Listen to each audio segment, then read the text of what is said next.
I'm going to open up this picture of this clown with Photopea. So open with Photopea.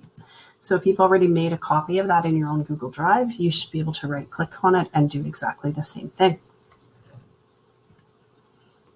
You can either drag it to your new layer icon at the bottom, or you can right click on it and say duplicate. And now we're going to use the Puppet Warp tool. So I purposely picked this clown because we can already see some of the spots where there is joints, I guess, that we would have if this was an actual marionette type of a puppet. So wherever you see these circles here and that one that's up in there in that spot here at the joints, we're going to actually on each of these joints create the different pieces. So there's 2 here at his hips, and there's 2 at his knees, there's 2 down here at his ankles, his wrists, his shoulders, and then 1 right in the middle of his body. So to do the Puppet Warp tool, make sure you're sitting over here on your duplicated layer, and we'll go to the Edit tool and choose Puppet Warp. And now we're going to place points inside each of them. So this mesh automatically comes up. You can hide that mesh if you wish. It is right here. If you can either show the mesh or you can hide that mesh. So that's up there at the top, okay, right in here in this area. I'm going to leave my mesh there so that you can see how this works. So put your mouse in the center of where you want a joint to be. These are called pins. And so you place a pin and you place another pin, and there's one here in the center of his body, under his neck. There's a pin on his shoulder, another one on his wrist. There's a pin here at his hip, and at his hip, and another one at his knee, and down here at his foot, on the ankle, and the ankle. And now what we can do is we can start to move these. And so we're going to make a few different layers and have some small movements on it. If you have a pin in the wrong spot, you can simply click on it and then press your delete button, and you can get rid of it if you've accidentally put a pin where you shouldn't have. So choose this one on his arm, and what we want to do is we want to move that just ever so slightly up. Now notice we can see the one from behind, which is a good thing. We want to be able to see that. We're going to move that pin up just slightly, and we can take this pin on his other hand, click it once, and then click it and drag it, and we'll just move it down a little bit. Okay. Now we can also do a little bit of movement on his knees at this point. So we could bend his knees a bit and take that and move it a little bit over to bend his one knee. And we can do the same thing here, grab the other knee and move it over a little bit so that we start to get a little bit of a bend on his knees. If you want to check what you're doing, shut off your background with the eyeball temporarily, and you can see how we are bending that puppet.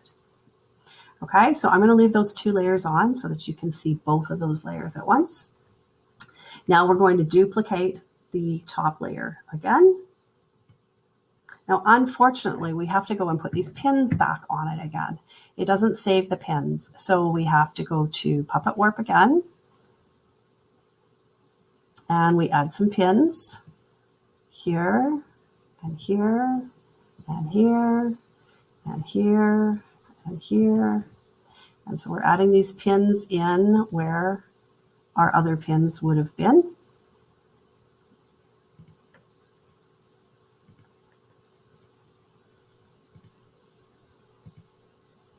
And now we're going to grab that pin on his arm again, and we're going to move it up a little bit more so he gives a bit of a wave. And we're going to take this pin over here, we're going to move it down and give it a little bit of a wave. Okay, and I'm going to put a pin up here in his hat this time, and I'm going to just move his hat even over a little bit. So it's going to kind of give him a little bit of a head nod, and notice it's pivoting based on that point in the center of his body between his shoulders. If you want to bend his knees a little bit more, we could have him so that he's kind of moving his knees even a bit further over. So he's doing a deeper bit of a knee bend. And I'm going to shut my 2 layers off just temporarily so I can kind of see what I'm doing. I'm going to grab this pin that's here. Whoops, that was a mistake. Undo that. You know what? It didn't like it. As soon as I turned those other 2 layers off, it got rid of my pins on it. So don't shut your layers off. There's the moral of the story. Okay, leave him back on. Apparently, I'm not going to get his feet moving in this next one. So I've got 3 layers there for my clown movement, and I think that's going to actually be enough. Now, here's what you have to do, though. Your layers have to be named in order to tell Photopea that we want to have this movement for each of the layers when we save it out as an animated GIF. So I'm going to rename. And what you have to do is at the front of it, you have to put an other way around, underscore A underscore. And that's going to be my name. And same thing on this one. At the front of that, you have to put underscore A underscore. And same thing on my background. At the front of that, I want to put underscore A underscore.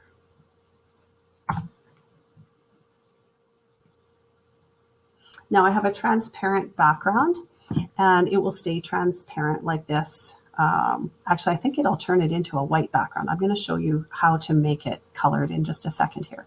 So I would go File.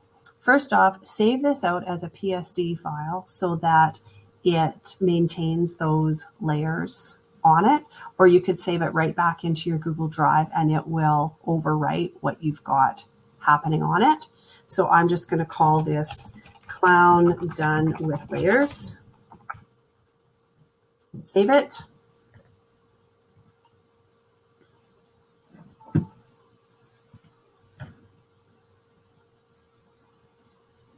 And now what I'm going to do is go to File, and this is where I'm going to export it out as a GIF image.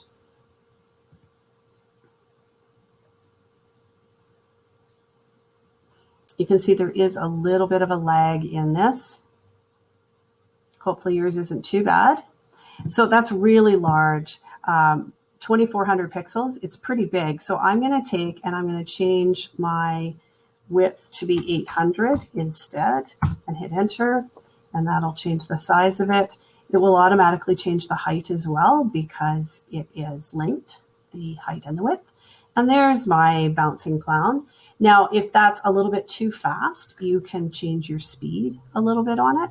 So I'm going to make my speed just a little bit slower. I'm going to go 75%. I notice that if I try and use this slider that is here underneath, it has a lot of lag. But if I type 75 and hit enter, it seems to work a little bit better. There's still lag for sure, but there we go. He's a little bit slower now. And so now I can say save. And so this is my plain background clown. Fun.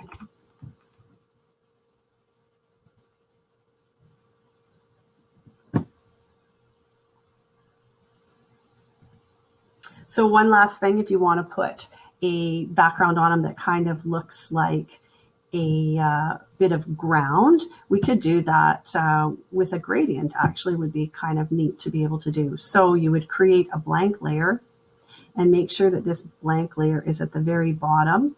We're not going to rename it with the underscore A underscore because we don't want this layer to actually move. And now you can come across to your gradient tool. And on your gradient tool, get your sky color. So if I wanted to have, you know, kind of a light blue, maybe kind of a sky like that. And then on your background color, get your ground color. So maybe I would use kind of a dark green like that. And now what I can do is with that gradient tool, make sure that up here at the top, it does say that it's going to be a linear gradient. And you can just start drawing a line from the top all the way to the bottom. And if you hold shift, it will go straight. And there, now you've got it. So it kind of looks like there's some sky into the ground. If you wanted to, you could have created 2 boxes and made actual sky and actual ground. But then you can save this out as your animated GIF again.